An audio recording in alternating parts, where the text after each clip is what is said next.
Carl Dickens, Here. Ray Ann Bromark, I'm here. Jennifer McAllister, I'm here. Joe Andrasco, I'm here. Denise Brown You're on mute. here. She's on mute, but she's here. Babar Sheik does not look like he is here. And Anthony from TJ Trimboli, who's our newest member, emailed us, Mark and I, about 15 minutes ago. He had a work emergency. He's going to try to join a little late. So apologies, but everybody runs into those. So we have enough for a quorum. So we will kick things off. First order of business is acceptance of the minutes. Is anyone going to make a motion? I'll make a motion. I have one small adjustment. Okay. On page 3, second paragraph, the end of the first line, the word topical should be tropical storm Elsa. It's a good catch. That's it for me.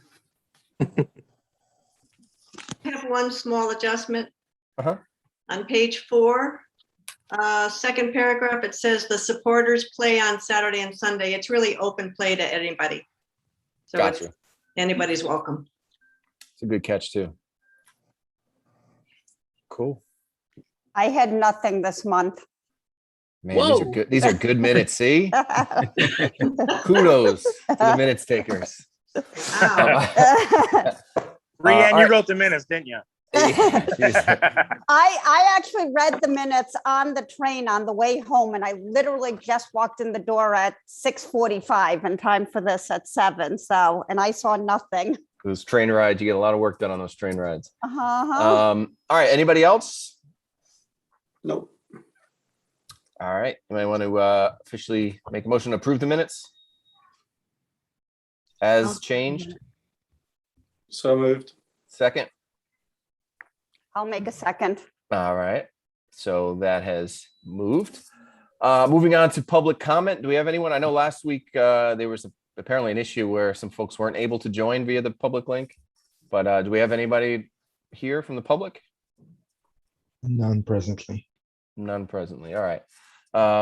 So I apologize if there is something wrong. I don't. The link seemed to be working. I checked it out, but we will close public comment and move along. So we talked last week, just before we get into the reports, about trying to keep this on topic, keep this going. We should be able to complete these meetings in an hour, especially when we're not doing huge voting on things. So try to keep the reports to 3 to 5 minutes, and then we'll ask our questions and go along from there. So we'll start off with the GM report. Mr. Mastronardi. Evening, everybody. One update on restaurant. We are waiting to get the fire alarm fixed. That's become an issue. We got flagged from the fire department last time they were here doing their final sign off. So it caused a little bit of delay with these permits now. So we're in the process. I collected 3 bids and we'll have those sent over to the authority to take a look at, to have the alarm actually fixed. Can you just elaborate a little bit on what exactly? So the alarm system was just not working, correct? I just want to. Yeah, so apparently this has not worked for some time. So when they came in, and I didn't even understand all of it entailed until they kind of went through it. It connects all the fire alarms, it connects all the smoke detectors, and then with it not been working, it's not grandfathered in. So now it has to be connected to the Ansel system, which it has not been done in the past as well. So, but apparently now all this stuff, from when talking to the vendors that fix all these things, it's a cellular thing. So it's not a really hard fix. The price range on it, which I'll send you guys over, is, it's going to be some couple $1,000s on this stuff. But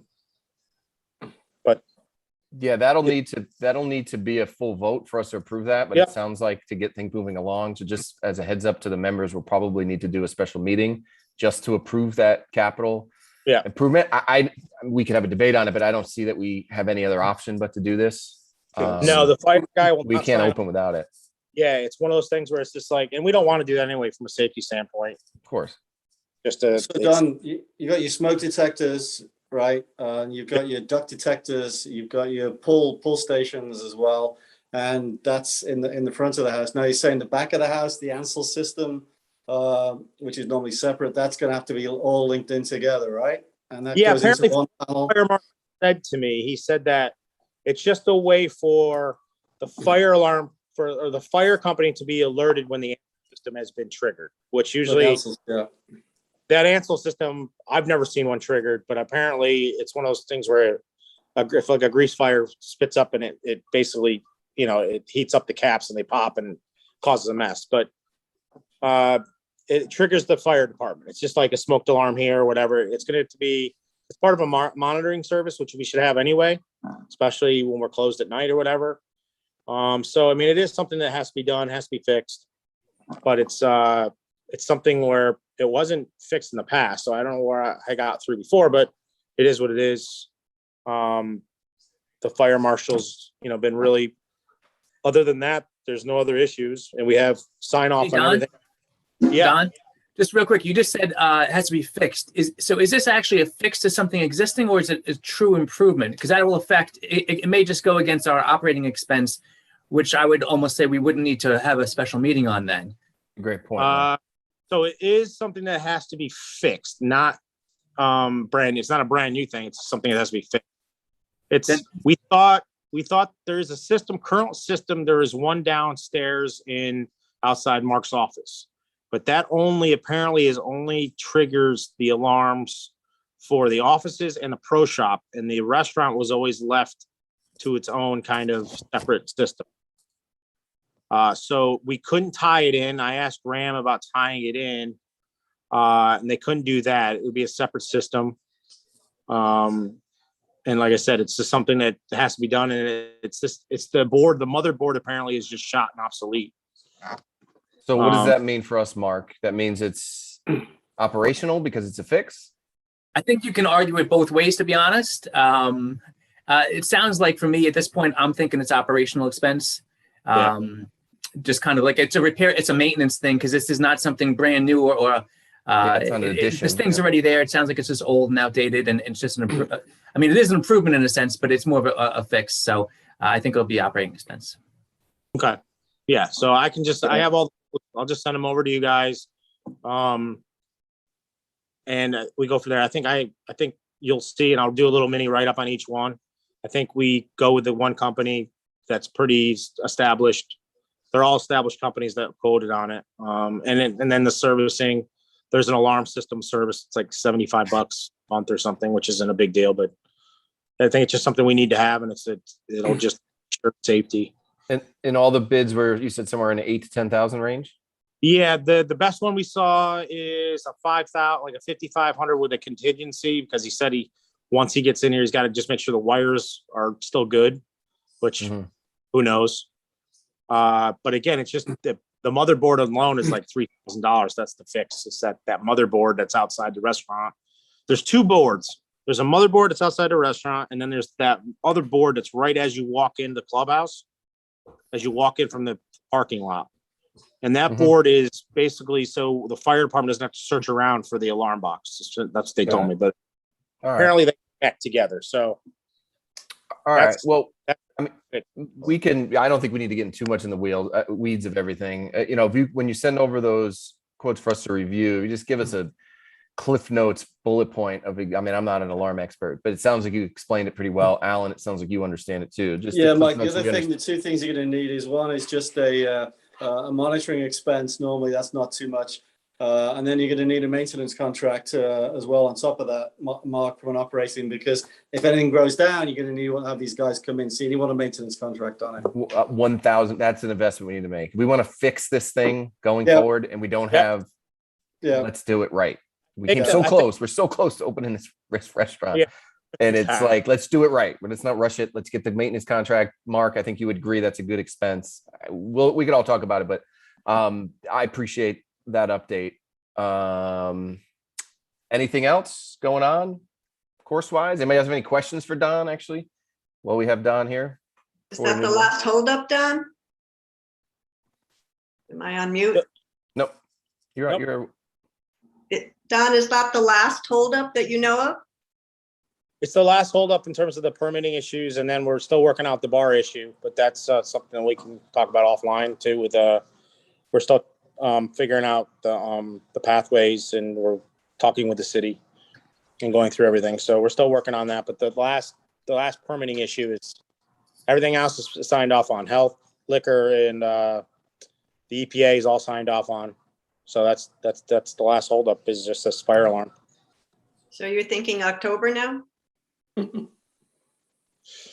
Yeah, it's hard to even give a date. It's like, yeah, best case scenario, I'm hoping. That's what we're hoping for. It's just, I hate to even give dates at this point because it just seems like every time we fix something, something else breaks and causes issues. So, Well, and we could talk about this as well, but I think, at this point, I mean, this is clearly the frustration that I'm hearing from most golfers is this restaurant. And I completely agree. And it's, apologize, this hasn't been done, but we want to do it completely right. And, there'd been one of the things we tried to do is set up a structure that's repeatable. So things like this, things like the fire alarm, things like making sure everything is meeting code and all of that, so that moving forward, this becomes a well-oiled machine. So we really got to start thinking about when we were going to announce. I wouldn't even put any kind of date on it. I'm uncomfortable putting, I've been publicly saying different dates based on the information we've been getting. I personally don't feel comfortable putting my name on any date at this point. I think we got to wait for that to get through. It seems like every time we're right at the finish line, something pops up. It seems like we're ready to move, but we also got to think about an opening in October, what that looks like, in my opinion. Anybody, obviously this is an open board, so anybody that has ideas about it, but I'm sure you guys have all been hearing the same frustrations, and rightly so. If I was as a golfer, I'm frustrated as well. Can I make a suggestion? And I spoke to Don about this on a short-term basis. Is I know we can't serve any food and stuff there, but is there any reason we can't put a jewelry bar out on the terrace there or something, so that the guys, when they finish, or the gals, when they finish, they can at least come and have a beer or a wine or a soda or something like that, and put a temporary bar out there and at least offer the guys something? I don't know if you have the liquor license, if you have a permit, I don't know if that's. No, we have all the food permits, liquor license. That's why you can do events and you can do that kind of stuff. You can't provide food for the events, Don, but you can't provide food, right, for the events, but you could can. we do beverage? You have to bring it in from the outside. We're bringing it in from the outside. Right, but what about beverage? Can we put something, and what does the committee think about that? Personally, I think it'd be nice if members could at least, or people could go on the terrace there and, get a beer or get a wine, get a soda or something like that. Get a sandwich. I would love just to be able to I don't know about a say, right, sandwich. Well, can Don, we bring that's in your call. sandwiches and have them there? And I'm with you. I totally agree with Al also, because when I was playing the other day, everybody around me was like, I wish the restaurant was open, like I want a glass of wine or a beer or something. So I hear that every time I'm at the course. So what city department would we have to talk? Is that the building department to get that portion of it? I mean, the building itself is, we're able to serve food. We just can't prepare the food there or serve from the bar.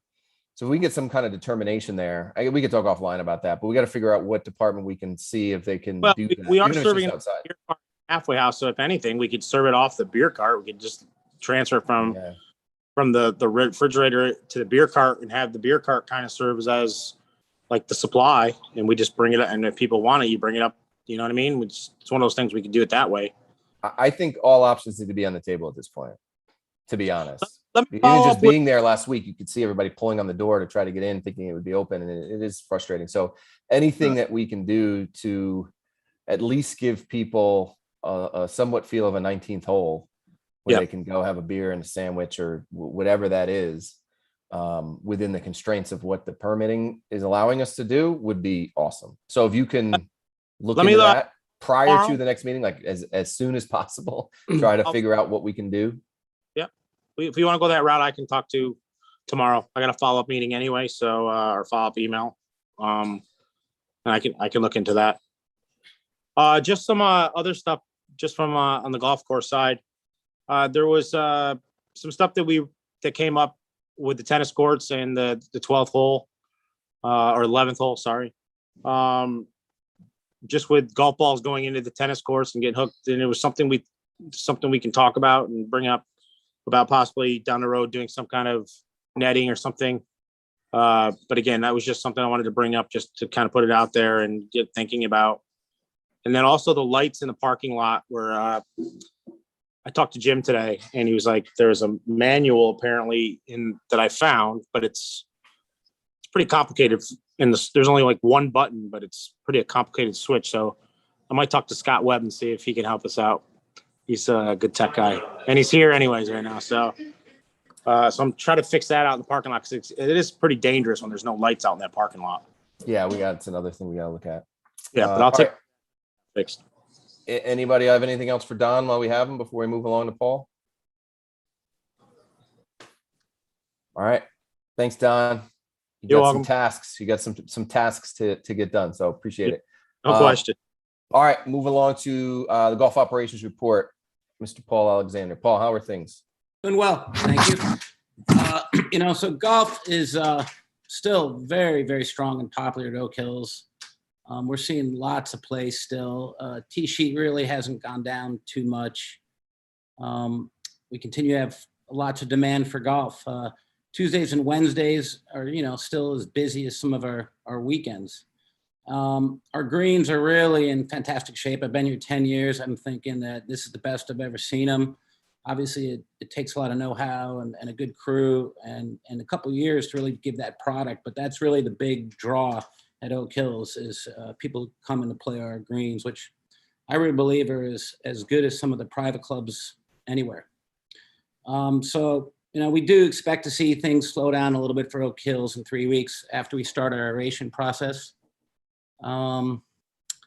We've also concluded this year our PGA Junior League season without a loss. We had probably the best team ever. Again, takes so years awesome. Preparation. And mind you, we are going against some of the private clubs in the area where some of the kids have better opportunities to play and practice. But, we really work hard with our juniors and they did not lose this year, which was great. We should think about doing something for them. That's awesome. Yeah, we got to really, promote that. And then we've also concluded our summer junior golf schools. They start when the kids get out of school and they stop when they go back in. And this year we had the most students ever in the last 10 years. And these guys are really becoming some great little golfers. Mike Rapisardi, our new teaching pro, he's really done a great job. He's given me an opportunity to do some other things for Oak Hills. Everybody loves him. He's fantastic with juniors. It's easy to do for someone when you're above 40. And he's in Oak Hills Park. So like a lot of other people, I'm really happy he's there. Recently we had 2 outings. One outing was canceled and one was rained out. The one that was rained out still purchased tee times from us. So I gave them all vouchers they can use at a later date. So even though we didn't have golf that day due to rain, we made money. And we have 2 more outings remaining.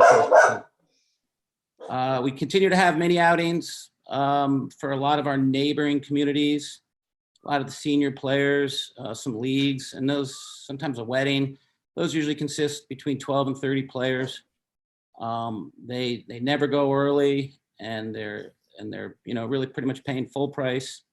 So we reserve a lot of our good tee times for the annual pass holders and our members. The men's club championship has been completed. Our champion this year, Bobby Trimboli, 3rd year in a row. He is the brother of our new board member and TJ, and so that's exciting to me because TJ is a good golfer. He loves golf. He grew up at Oak Hills. I think that'll be really good for everyone. Not as good as his brother. No, his brother's really good. Maybe plays a little more golf. I don't know. But the women's club championship was great too. That has been completed. Cindy Scope won. I think that was the first time she won the championship. I think they had over 35 women competing in 5 different flights. This Sunday, we're having our 3rd junior championship being played. We have 45 junior golfers this year. I bet we get to 50. Last year, we had 35. The year before that, we probably had 25. Our men's Governor Cup, which is a 2-man event. We only have 1 more match to go with that. And of our 2 senior club championship matches, an A flight and the championship flight, 1 was completed. And we just have 1 more match to go with that. We only have 3 weeks of men's and women's golf left for the golf season. And that usually coincides with aeration. We continue to teach a lot of golf at Oak Hills, and there's a tremendous amount of new golfers still coming into the game, which is really good for golf itself and Oak Hills Park. For example, this week we have 12 golf clinics in a week, and that's probably about 120 plus new students. We've also outfitted the Brian McMahon High School team with beautiful team uniforms at a real great price. They have shirts, vests, and quarter zip pullovers, so they're really looking good. We got them for them basically at cost. And Mike and I have been giving them private lessons, and we've been holding clinics for them to elevate the game. Our 68 new golf carts still look great and brand new, and they're all running very good. Al Rossetti's really been taking really good care of them for us, as well as some of our other cart staff. We lost a few key staff members who all went back to school, whether it was high school or college, but we have replaced them with other staff members who are really stepping up to fill that void. And then Bob Thompson, you know, he's really my only full-time staff member. He helped us get the first tee bathrooms operational in a hurry. He continues to be a really good supervisor outside operations for us. He's doing a great job monitoring the pace of play on the golf course. And he's always there, if I'm not there, to help us lock down the clubhouse at night and secure the property. So this year, you know, we've hired 16 new staff members. We have another dozen staff members who've been here for years. And with all the vacations, weddings, golf trips, family obligations, college trips, they've really done a tremendous job making sure that we are fully staffed at all times. A lot of them work it out by themselves. And so our staff here at Oak Hills is really great. They love this place. They're really proud of it. And they're all doing a good job. And we have hats for all the grounds crew and all our outside staff. And we've got everybody new shirts. So everyone's looking pretty good. You know, our restaurant really does look good. Very exciting. Obviously, we're all a little disappointed that it's just taken this long, but you know, it's been a tough year because of COVID. And we've definitely had a few discussions with golfers, staff members, and outing coordinators for a little bit of their disappointment. Restaurant not being open, a lack of some of the quality food people were expecting, or occasional excessive pricing. But you know, I think we've discussed that before. We could discuss that in the future. But you know, I think going forward, 2022 will be a great year. I was anticipating holding a men's member guest, a Ryder Cup event, which is the Ryder Cup next week, and a Norwalk City Amateur, you know, but without the food and beverage operation up and going, I think we decided to wait till 2022 where we can really showcase Oak Hills Park. And we will have a staff appreciation golf event on Thursday, the 28th. We do that at the end of the season where it's nice and quiet, where we can get a lot of the staff to play as we did last year, which was very, very good. We honored a few people who've been working there for 10 years and really had some great food, and it was nice for everyone to get together. Some of the authorities showed up, and they, after a long, hard year, they really appreciated that. And then I think we're all really anticipating and looking forward to the cart path work to be done, which would tie in our holes 6 through 12, so we can finish up the shoulder season maybe with some carts on paths, and then head into spring 2020 with continual cart paths throughout the whole 18 holes for the whole year. And I really think that'll make a big difference for us all. Other than that, if anybody has any questions, I'll be glad to answer anything you like. Rayanne, I see your hand up. You want to go first? Yes, thank you. Paul, I do have one question. Do we have a policy in place as to when the employees can actually make tee times? I know it's one of their benefits, and getting minimum wage or whatever, it's a big benefit to them to be able to play. But we have been getting a lot of complaints about tee times and prime tee times and how hard it is to get tee times on different days of the week. Do we have something like as to they can only play like Tuesday, Wednesday, Thursday, like after 1, or they can pick any time? Like, what is the policy for employee tee times? Well, on our website, the policy says Oak Hills Park members can make tee times 365 days a year ahead of time. And they never play too early. A lot of them don't want to play too early.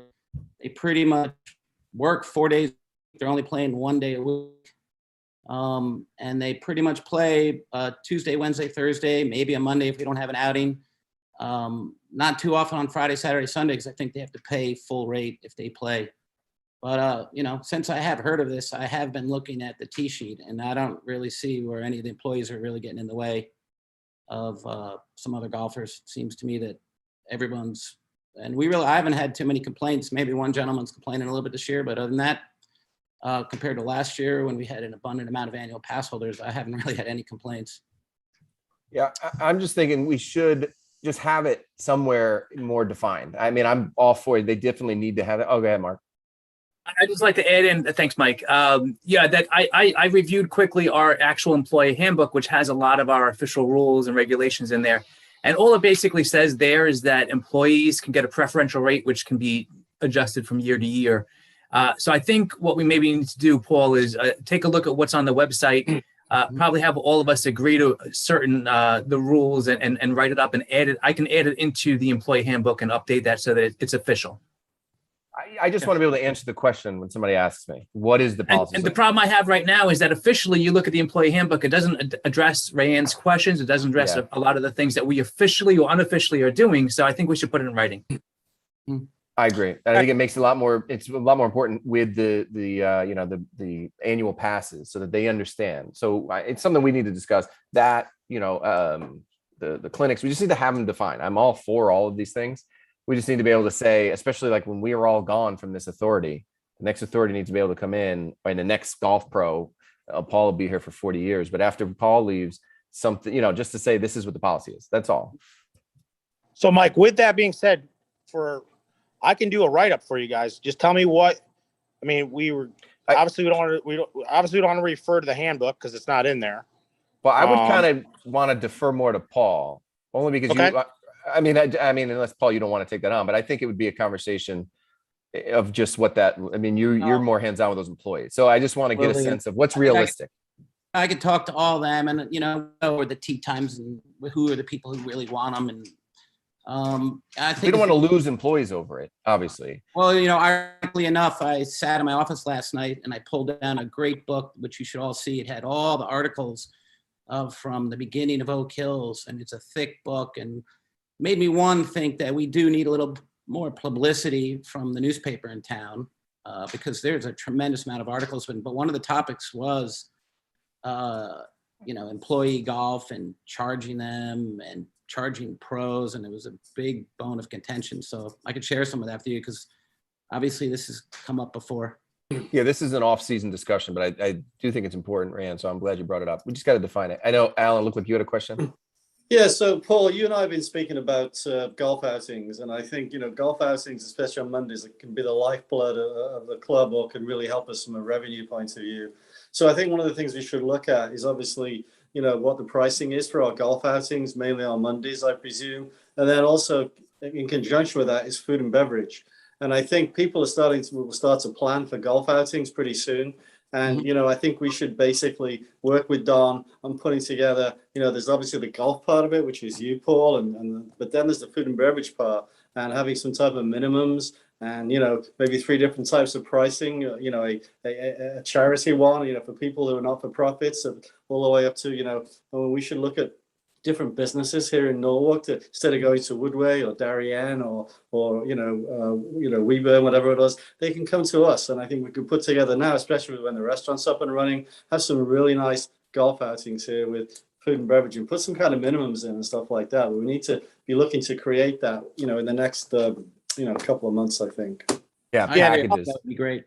And, there is work to be done out. Sometimes you got to get out on the pavement, knock on some doors. I mean, Brian McMahon had 45 for the football and 41 for the alumni. And so, that's not the outing we're looking for. I think next year they will combine those 2 outings. And I do think we definitely have to take care of our neighbors and some of the long-standing. Today we had an outing that's been here, 25 years. But there are definitely some bigger outings out there for us. I think we can definitely secure them. Carl, you had a question? Yeah, Mr. Chair, I'd like to ask a question through the chair to Mr. Alexander. Yeah. Paul, can you go back to the beginning of your report where you talked about these leagues? Leagues. Yeah, the leagues, Okay. the, Occasionally we have, I would say, a wedding party, it's small. We always put them off 1 o'clock and after. no, I'm sorry. I'm League. confusing you. You talked about these Well, I'm kids and stuff that had won and I'm just we going had- to tell you about all the little bit of the mini outings we have. On the 23rd this month, I know somebody was curious, who are all these guys playing? And I don't want to be rude, but I don't care about that right now. My question goes to, you were talking about that we have some players, youth players, and publicity in this. I think that's what you started off with. Is that right? The junior champions, That's Uh, they went undefeated. yeah, PJ Yeah. Junior League. So my question is, regards these outings or groups, is there a girls division and boys division, mixed division, or is this just all boys that we're hearing about? Oh, no, all our junior club championship, our junior golf schools, and our PJ Junior League team have both boys and girls. All right, because I think the perception is, and at least from what I hear, it seems to be mostly male dominated. Well, I don't know. I just left the golf course today. We had a bunch of girls on the putting green. Well, that's great, but I Yep. don't know about publicity wise on that it's known that well. I mean, 50% of the new golfers now, as you well know, are women. Mhm. The LPGA, the USGA, they're all pushing it, and it should. And I just don't want us to get into a mindset to where it's a male dominated youth that we're bringing along. Well, we try our hardest to get all junior golfers out there, and we treat everybody the same. How do we do that? Well, we just send email. We don't pinpoint male, female, boys, or girls. We say bring your junior golfer to Oak Hills. Yeah, that's fine. Is that on the website that we promote then? We send emails, and a lot of times we're in competition with other sports. The PGA of America knows we have other sports kind of taking junior golfers away from us at a young age. Of course. And once school gets started, it even gets worse. No, I would say we really, I would love to see more girls. We do have plenty. We have I shouldn't say we have plenty, but we have a lot. I would say we have more than a lot of the other clubs. I'm sorry, but and I'm not trying to be critical or put you on the hot spot, but that doesn't answer the question for me. Well, I don't know if I can force them to come out, but Well, we're not talking about that. I'm talking about everybody. publicity. I mean, Don has brought up a couple of times about our Facebook page. And I know that, and you've been good, and I saw the other day some stuff back from 1-to-1, and I have no problem with 1-to-1, but I would like to know what 1-to-1's feedback is on how other clubs that are similar to ours market towards certain segments of the community and society. And Well- I don't think we're up to speed when it comes to letting young ladies that want to play golf, young women who want to play golf, know that we have those kind of leagues and those kind of things they could join up to. Hey, Carl, is that one of the things we could put a marketing campaign together with 1-to-1 marketing? Is that something they could help us with? Well, that's what I'm insinuating, that and Paul and I can take this online because I don't want just to go on and on here. But I think it is a concern, and that I will leave it at that. And Paul, I'll reach out to you. Sure. Anybody have anything else for Paul before we move on to Jim? Cool, Paul. Great job. Things are going very good. A lot of very good feedback, Paul. So I appreciate it. All right, course maintenance report from Jim. Jim, how's it going? All right, everything's good. Course is good. We're a little dry in spots as we're still struggling to get control of an algae problem that we've had in the pond this year, which we've never seen before since I've been here. So the algae in the pond is getting sucked up against the filter that screens out large sized pieces of whatever in the pond. And when the algae gets stuck up against the screen, the pumps struggle to keep up and they end up shutting down, and we lose pressure for a few minutes. Then it comes back and then it shuts down again. And good thing we noticed it because the course would not have been getting watered properly at all. But that means that we've been running on city water a lot. So what I've done is I've purchased a diffuser system, which will help increase the oxygen in the water. It will help our fish from dying like they have been the last couple of years. And it'll just be a healthy environment for life in general, including the grass, because we will hopefully have less of a problem with algae. I know I said last month that I think that the pond is getting silted up. I still believe that's true. But we're still, trying to figure it out. Good news for a bunch of you. We finally filled in the water hazard behind the 13th green.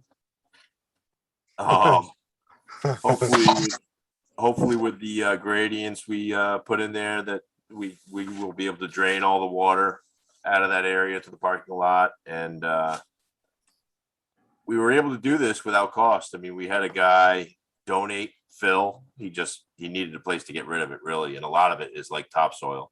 So we used it, and it's good stuff. We just used a lot of labor. We're harvesting sod from where cart paths are going to be placed to grass it. So it's all free except for the labor, which is, I think, a bonus for everybody. And now, do we want to talk about the cart paths now, or do we want to wait until? We'll wait into the vote. Although I do want to just talk about the damage during the hurricanes. I think that's Sure. Yeah. The cart path on 6, so much water flows down that path from the range from 1. It's too much for any surface drains to handle. So it's like a river going down that path. And this time, the last one, the Ida, where we had 6.5 inches, there was a river flowing under the cart path, and it got undermined, and eventually the path collapsed. So the entire next day and a good portion of the day after that, we were cleaning up from the storm. But the first day, it was almost entirely my whole staff on that cart path. And we had to remove all the old asphalt that was all broken, and there were a lot of sections that there were layers on top of layers on top of layers of asphalt, and all those layers are washed away, and most of that hill down to the original layer. And it was all over the place. It was all over 6 Fairway.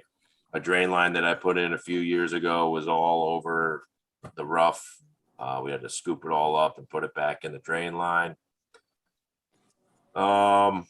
So I contacted a couple pavers, and one of them was Deering. Deering responded, another guy responded.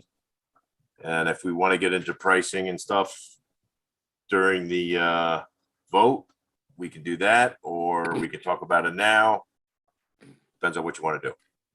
Well, so the agenda item number 9, where we're going to approve the contracts. Yeah. It had been questioned. This is not part of that. So essentially, it looks like we either go with a different vendor for this piece, or add it as would it be a change order to the existing contract if it went with Deering, or would it be a standalone contract? I think it would be a change order. So that would save us money on mobilization and all that.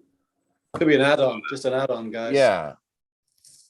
And it makes a lot of sense too, because once we add it to the work that they're doing in October, instead of doing it now, it becomes a lot cheaper than anybody else could possibly offer. Of course. Yeah. Now, So, I guess, Mark, for change orders, I guess over a certain threshold, do those need to go to a full vote? Change orders of an existing contract? well, we're still under the 170. No, Way I know. Budget wise, I know we're fine. I'm just saying this thing comes in. It's an existing contract with Deering. If we approve it, they're adding a change order. Did those change order thresholds mean that we have to officially vote on it? Because if we do, I would think we'd maybe do a special meeting. I don't think, Jimmy, you want to wait till next October to get whatever we decide on, right? Yeah, no, I don't want to wait till the next Yeah. meeting because the paving will have started by then. That's what I mean.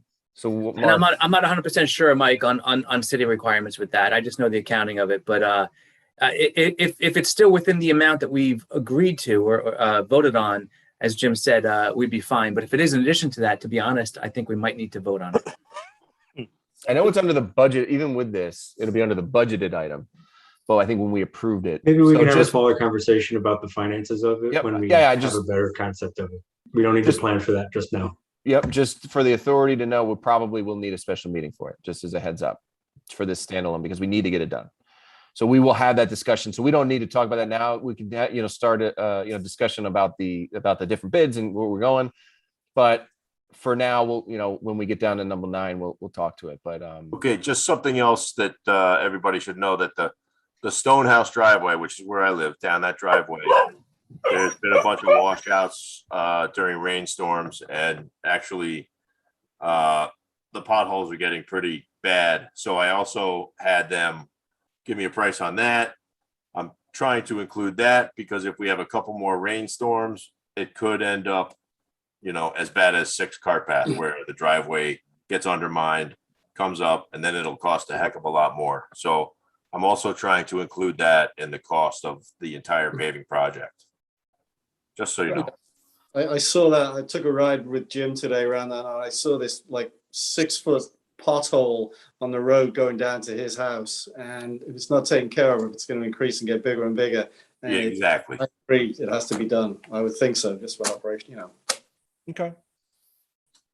Good to know. Does anybody have any questions for Jim? I don't sound like a broken record, Jim, but you're doing a great job. I get a lot of compliments on the course. Good, So- thank you. Yeah, Mr. Chair, Yes, Mr. I Dickey. have a question through you to Mr. Shell. Yeah. Jim, on 6, where we've always had that problem right at the bottom of the hill, the curve where the water comes over, and so many times we have to close, or you got it all staked out into the fairway. It's always foggy over there. I don't know anything about how to fix any of that stuff, but my question is, if we're going to do work on 6 cart path, which goes right up past there and underneath the green and around, is there an opportunity for us to take care of that situation also? Because at one time, if I understood, there was a problem with drainage coming out of the woods or something that came across either underneath the path and then Yeah. through the fairway. Actually, we put that drain in a couple of years ago, and for the most part, it's working. Obviously, with storms like that, that's the drain that washed all the gravel washed out into the rough.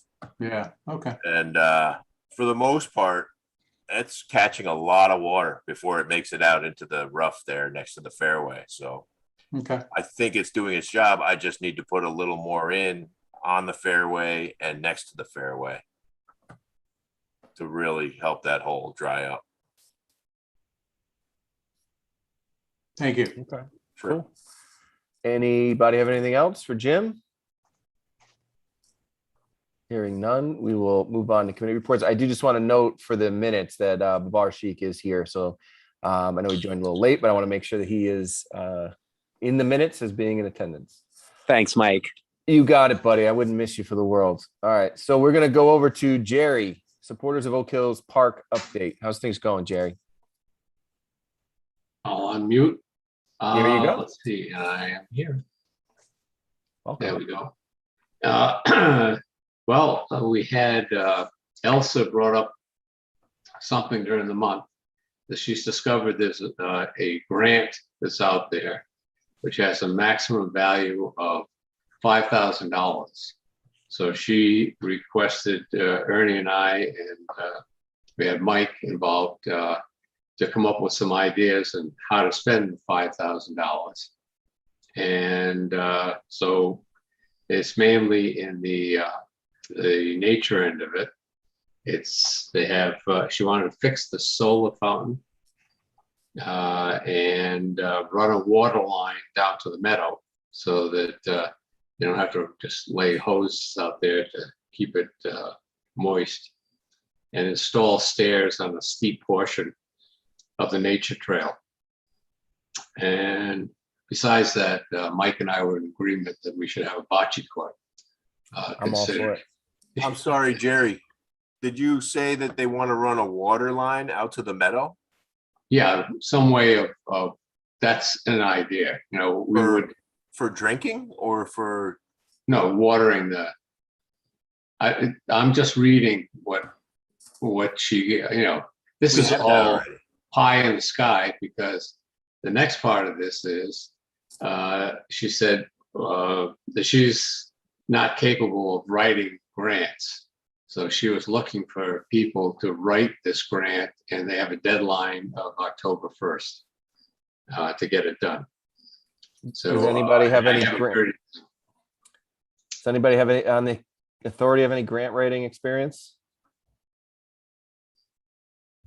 I do have some contacts that have written a lot of public grants, but I gave kudos in the email, but kudos to Elsa for finding this. Yeah.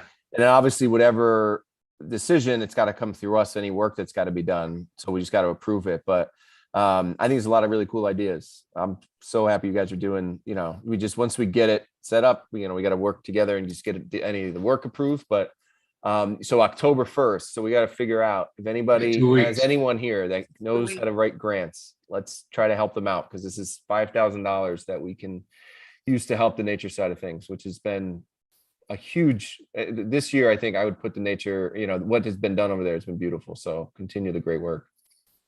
Yeah, and maybe we can get some help from the city, because I'm sure that they write grants all the time. Yeah. I don't know if you network in over there. Yeah. Anyone? Jerry, maybe you should have Elsa make an outline, and then we could work off the outline of what she's trying to put together, you and her and Mike, so that we could figure out how to write the grant. Yeah, that would be okay. What to put in it. Yeah, she already has an email. Did she forward the application? I know we talked about the different ideas. The I actual haven't heard- application.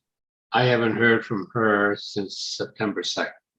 All right, if she can send it over to me and anybody else, just the application, we'll try to work on it. Carl, you got a question? I have a question, Mr. Chair, for whoever may know the answer to this.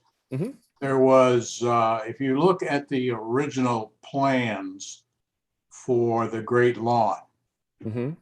which is now called the Meadow, or whatever it may be called. There then became, it seemed like, and I'm not clear on them, some restrictions of use for that. Because originally that was also sort of fixed into the restaurant to be able to use for outdoor space for weddings and some events under a tent.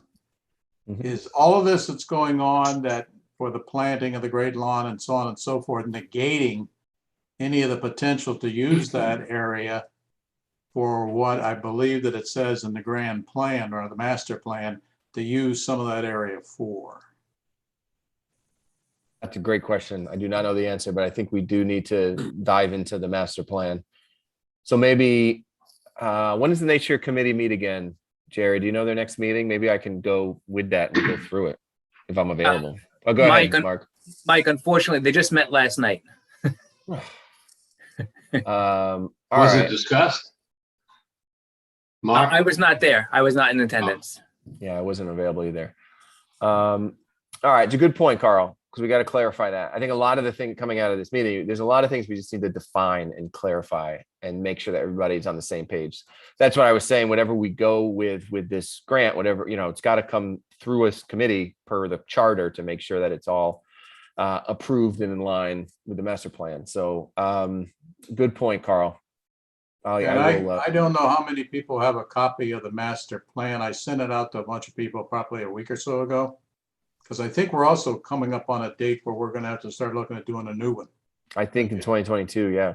Yeah, I think it's every 5 years or something like that. Yeah. Because So that'll be fun. So if we completely seal that off, then a point of revenue or a point of what was in use for the restaurant, as I just said, Yeah. could go away. So we need to know what we're playing on there. I will be looking for volunteers from this authority to be on a subcommittee as we start to try to draft the updated master plan. So see who's going to raise their hands for that. Alan's smiling. He's in. He says yes to everything. All right. Cool. Jerry, anything else on your end? No.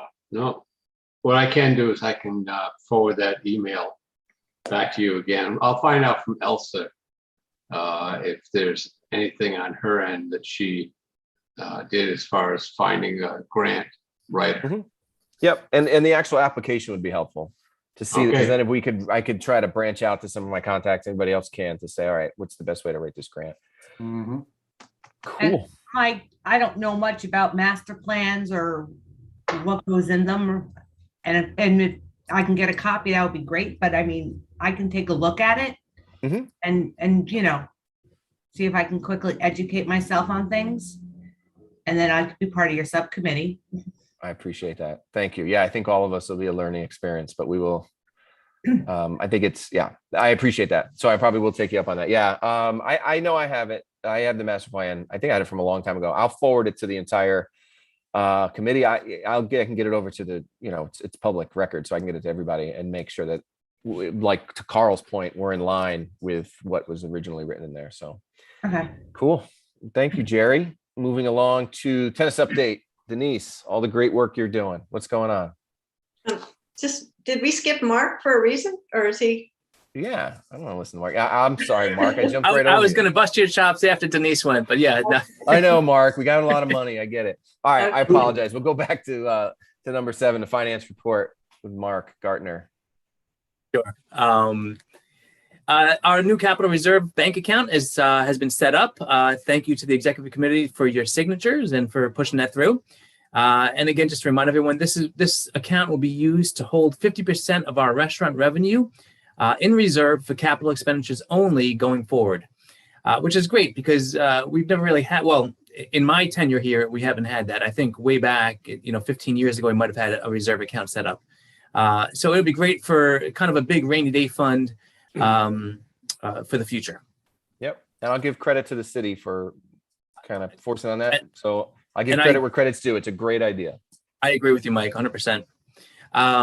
The audit report will be fully wrapped up in the coming weeks, and then my plan is to renew our line of credit with Norwalk Bank and Trust in November. That's the $200,000 line that we haven't had to use in a year and a couple months now, thankfully, which is great. But it is always good to have that in case.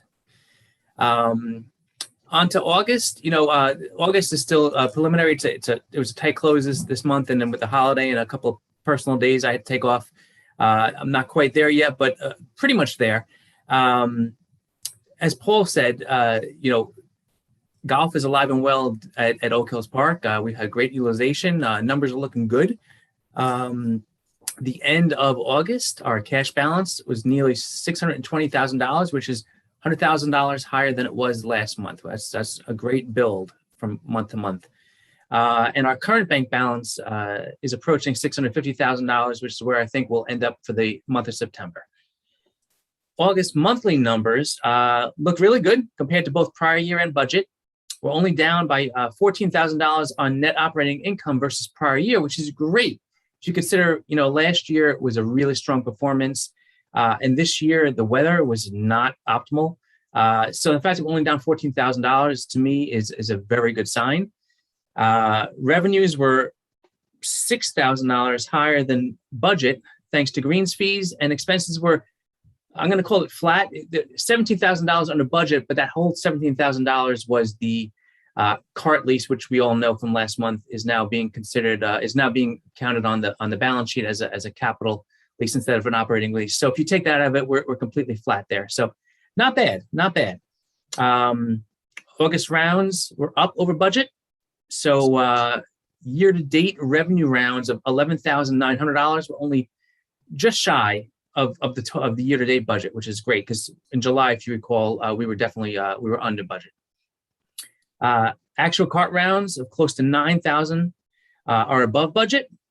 And unless Paul or Jim have any other input, I'd say the carts are well received by our players. People seem to be taking more carts than before. It could be the weather, could be people just like the carts. I don't know. And net operating income exclusive of the cart lease reclass to the balance sheet leaves us about $10,000 under budget for the first 2 months of the fiscal year. Again, not bad. It's a good start. We've had some weather against us and some tropical storms and all that stuff. So I think we're still really on course to make budget for the year, if not beat it. And we've continued with our debt payments to the city and have paid about $24,000 in the first 2 months based on rounds. That is awesome. Yeah, no, things are looking good. Good. Hey, Any Mark, quick question for you. Yeah. So we, just to keep things in perspective. So we have 650K in the bank. Yep. We're going to get ready to the time of the year where we really stop getting revenue in. Won't start earning revenue again until what, February, March maybe? March, definitely, yeah.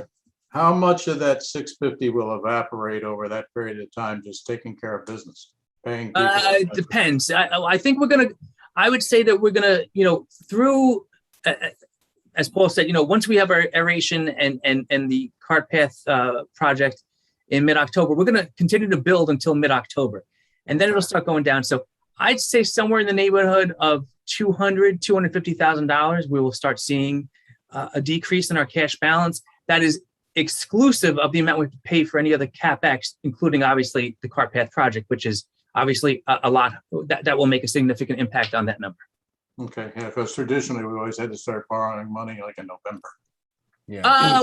Well, I would say that was only 1 year, November, but it was more like January, February. We definitely had to borrow just to get through that last bit. This year, even with the large expenditure for our cart path project, I don't see us dipping into the line of credit at all. Good. Yeah. Excellent. That's a good point. Anybody have anything else for Mark? Mark, my sincere apologies that I skipped over you, buddy. Forgiven. All right. Thank you. All right, Denise, thank you for pointing that out. Denise, the tennis update, Denise Brown. Okay, so the tennis updates. Just to let you know that Art Goldblatt is doing a whole lot better. He's still up in, I can't remember the name, Gaylord, but he's recuperating well. He's not eating, but he's speaking, he's sitting up, he's moving around. So he's finally kind of gotten over that bad threshold that he had just been going backwards, and now he's going forward. So that's a really good thing for Art. So he'd be moving closer maybe next month, someplace so that Anne doesn't have to go up an hour to see him every day. So that'll be a nice thing for everybody. Mm-hmm. And okay, so we had a Labor Day tournament and it went really well. We had about 24 players participate. We brought in about $550. And then we brought in a couple of $100 for some miscellaneous things. So I made a deposit of about $750 to the tennis for supporters for last week, which was good. And I launched the youth program, which I was trying to kick off. It's a little late that I launched it, but I was trying to get confirmation from my pro, which he gave me confirmation last week that it was a go-ahead. Now I just heard from him yesterday that he might have to take that Sunday and be up in Trumbull because Kings Highway is trying to find him more time. So I'm kind of freaked out at the moment because I just had Paul put everything together and we just put the blast out last night, and I put it on, it's on a Facebook page for the Norwalk parents. It's with Fox Run School. They blasted it out to the PTO. So it's been going out to various little locations. I have no idea what's going to happen. And I haven't had any feedback yet. I haven't had any players, but it's, it just kind of went out yesterday. So I'm hoping that if I don't hear from anybody or hear very little in the next week, probably won't go ahead with the program because, like I said, we kind of launched it a little late and it's going to start in 2 weeks on a Sunday. But, if we do get it, I'll keep everybody informed, how it's going to go. So, I figure with the cost, if we get the 12 kids and we get 4 kids at each group, we'd make we'd bring in a little over $2,000, and probably after I pay the coach and the supplies, we'd probably just make about $1,000. So it's a very small program, but it's just kind of to put our name out there and 100%. just to say that we're trying to do something. So obviously next year I'll plan differently. I'll think about it differently and try to promote it in a much better way, and look forward to seeing how this goes. There's a lot of potential in that, I think. Mm-hmm. I think it's so awesome that you took this on, Denise. I appreciate it. Anything, obviously we could do to help. I don't know much about tennis, but I know it's a huge undertaking, so I appreciate it. That's awesome.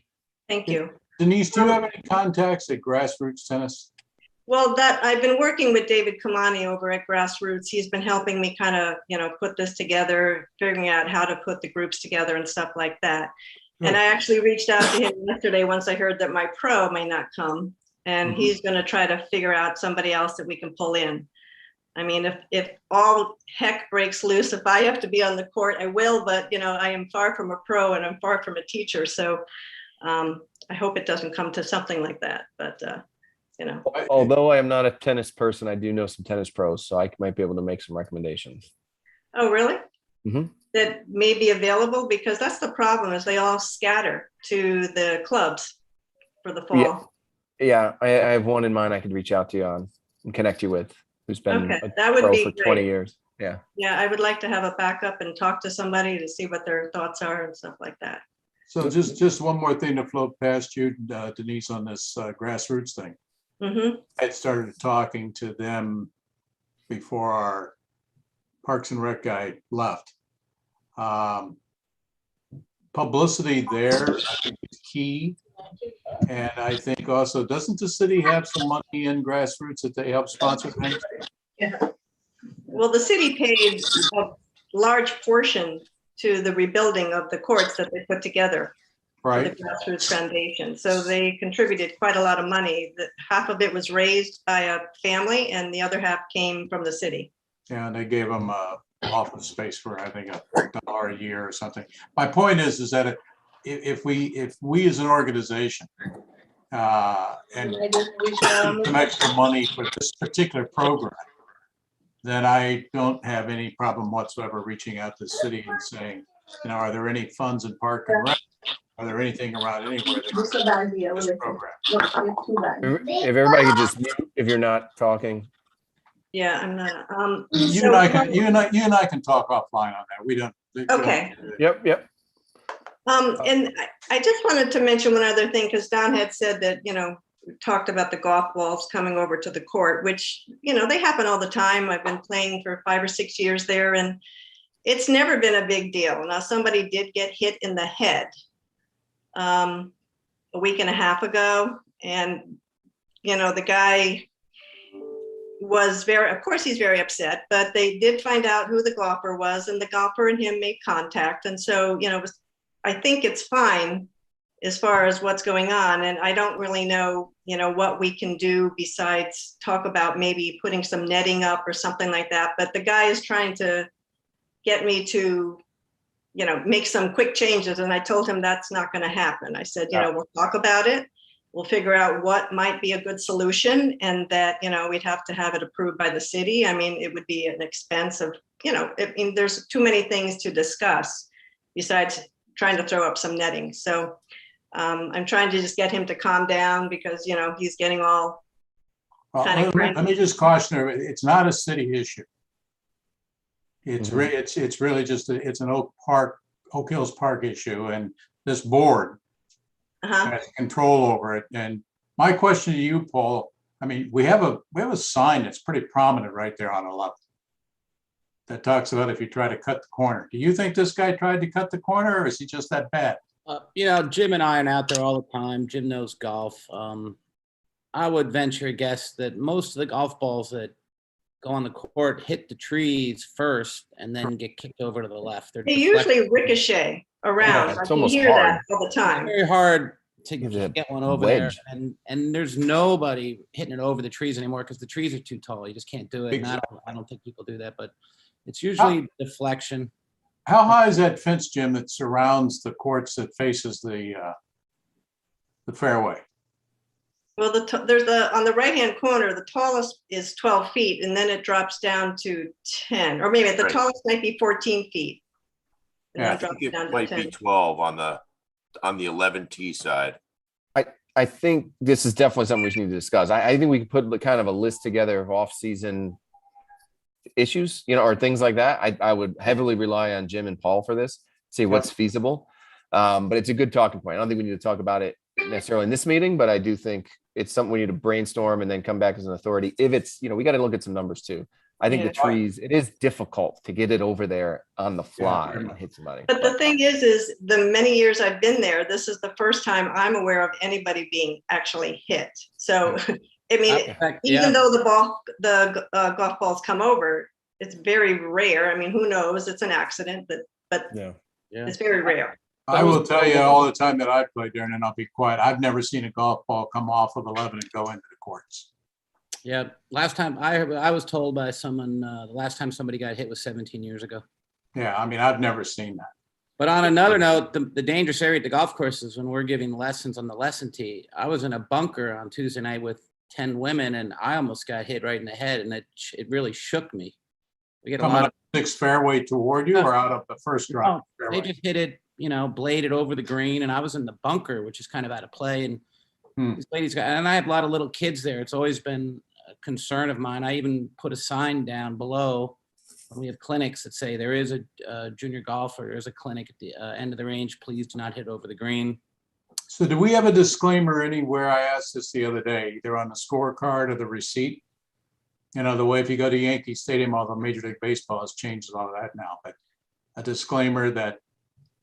Yeah, I don't think so.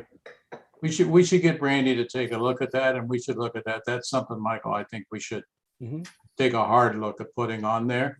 Yeah. And Al, you may know about this from Tokenique and things like that, but it doesn't clear you from everything, but it certainly helps. I think there's the legal side of it, right? The exposure side to it, but there's also the kind of humanitarian side of it. We still want to make sure that everybody's safe. So I agree. We talked to Randy about what the liability is there, but Paul and Jim and Don, you guys are the eyes and ears down there. If it becomes a problem, we have to address it. I don't care if we're liable or not. You still don't want people getting hit in the head with a golf ball, Yeah, and guys, and I walked over and talked with the gentleman that got hit and kind of just got his side of the story, just kind of documented it all. And then also we did some research and found out the golfer and just to call him and and the guy could not have been more apologetic and sincerely apologetic. And I think when I was on the phone with him, Denise was walking in and we kind of talked to the guy together. I was on the call with the guy and I think Denise will attest the guy was pretty shooken up in terms of how sorry he was. And, he definitely did not try to cut the corner. I can tell you that. He even said, I'm not a scratch golfer. He goes, I just hooked it into and he even said, I think I hooked it into the trees. Mm-hmm. Yeah. I think if it would have hit this guy directly in the head, if it was a shank shot, I don't think the guy would have continued playing tennis. He would have been out.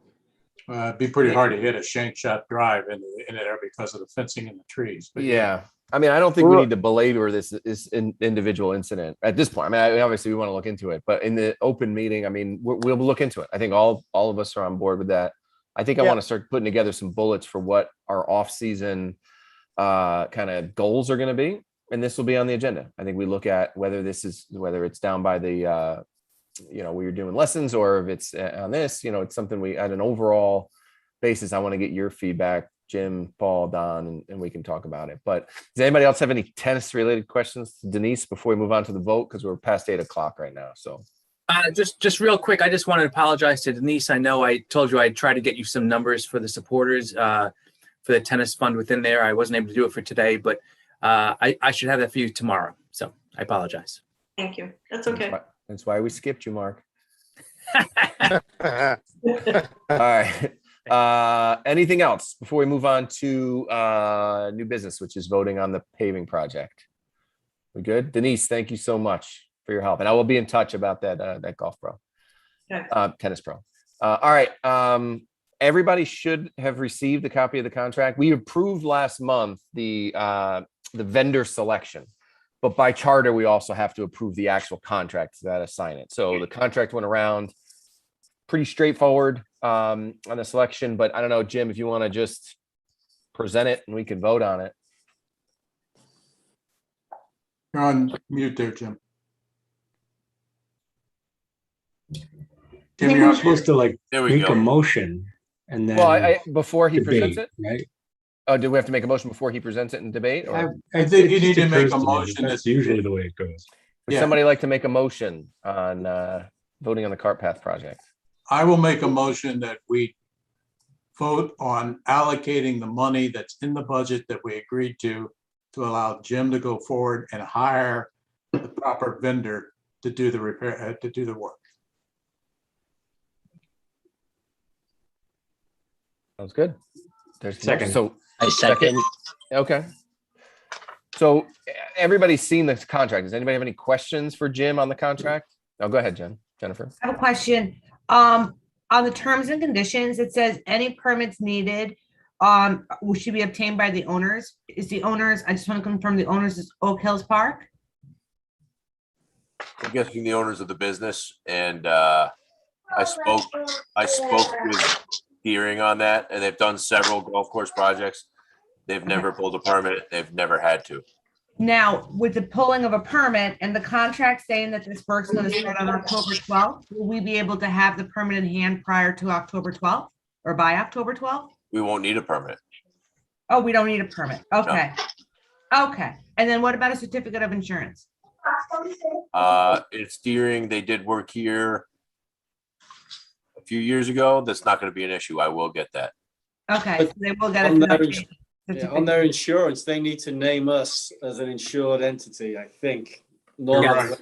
when a You're big right. vendor I'm comes, thinking too. they need to put us on their insurance policy, I believe. They need to ask for, they need to ask their insurance company for a certificate of insurance, naming us as the insured, correct? Right, and if you have one on file from a few years ago, I don't know. if Where is that's that coming valid, because I think it needs to be updated every Somebody's year. got some background noise going. Yeah, maybe. There's a child somewhere. There we go. Right, yeah, because we would need to be named on the certificate, and I think if they've done work with us a few years ago, we probably still need a new one Right. because of the way the policy terms go. Yeah, they also do a lot of work with the city, so there's got to be stuff there. Not that it's endemic to this project, but you're right, Jim. Great Right. points. Those all need to be definitely taken care of now. Any other questions? Yeah, I have one question. Mhm. On the terms and condition number 11. Just in case there is any issues with weather-related things and you're not within your 2 month of the contract that's supposed to be performed and you wind up going into December, or if something happens, you're delayed, is this still going to be under the contract for you, or are they going to look at it like it's going to be renegotiated, like that said that if it goes into the following year, it would be renegotiated at a different price possibly? Does that matter, or is that just something that would Good be? question. You know what? A very good question. I did mention that if weather causes a major problem, there would be no problem for us as long as the sub base was down and the paths were usable. It wouldn't matter if it was paved, but I did not ask the question of, are they going to charge us a remobilization fee? So we'll have to look at that. I'll have to ask them about that. Most places will do that. If they have to stop because of the weather for a certain period of time, and they'll charge you to remobilize a certain number, I believe. Yep. Either a number or a percentage or something, but yeah. Yep. Okay, and if you're not happy with something, Jim, as they're progressing and doing something, and you would like them to, you want to address it and you want them to redo it or something, is that something that you can deal with them? Well, if they follow the specs, I'll be happy with it. And the specs are clear in the contract. So, I mean, if they don't follow the specs, that's part of the contract and they'll have to change it. Right. Okay. They do have in point 10, landscaping is not included unless specified in their terms of conditions. We're covered there, right? They do anything that disrupts. any Yeah, no, landscaping? they have a path that they're allowed to stay inside of. Okay, And if they go outside and cause damage, they're responsible. okay, okay, only because, all right, just want to make sure we're covered because it doesn't kind of explain that on point 10 in the terms and conditions.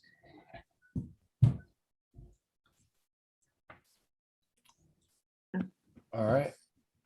Any other questions? Does anyone want to make a motion to approve the contract? I'll reiterate the motion that we take a vote to approve what we've talked about, to allocate the funds under Mhm. Mr. Shell's tutorship to go ahead with the work. All right. And somebody seconded it already. Joe, did you second that already? Or does anybody want to second that? We could take a vote. I'll second it. All right. So anyone in favor, please signify by saying aye. Aye. Aye. Aye. Bye. Any noes? Any abstentions?